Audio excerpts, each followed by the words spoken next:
Hi friends, welcome to Yellow Kitchen. இன்னைக்கு பாத்தீங்கன்னா நம்ம சிம்பிளான ஒரு ஆனியன் சட்னி. இது நல்லா ஸ்பைசியா ரொம்ப டேஸ்டியா இருக்கும். இது பாத்தீங்கன்னா இட்லி, தோசை, ஆப்பம், இடியாப்பத்துக்கு இது நல்ல காம்பினேஷன்.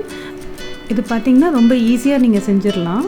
இதுக்கு தேவையான ஐட்டம் பாத்தீங்கன்னா 1 டேபிள்ஸ்பூன் ஆயில், 4 பல் பூண்டு, அப்புறம் 5 காஞ்ச மிளகாய்.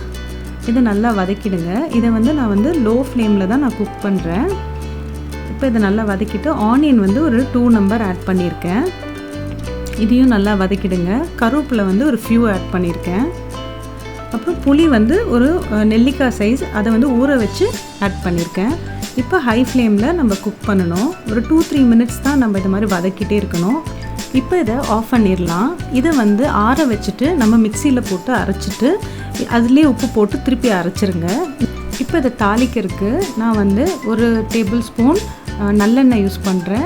அப்புறம் கடுகு ஒரு அரை டீஸ்பூன், உடைச்ச உளுந்து ஒரு அரை டீஸ்பூன், பெருங்காயம் ஒரு 3 பிஞ்சு, கருவேப்பிலை ஃபியூ ஆட் பண்ணியிருக்கேன். இதை வதக்கிட்டு இப்போ இதோட நம்ம ஆட் பண்ணிடலாம். இப்போ இது ரெடி ஆகிடுச்சு. இப்போ இதை நீங்கள் சர்வ் பண்ணும்போது கொஞ்சோண்டு நல்லெண்ணெயோடு சர்வ் பண்ணுங்கள். இது ரொம்ப டேஸ்ட்டாக இருக்கும் நல்லெண்ணெயோட.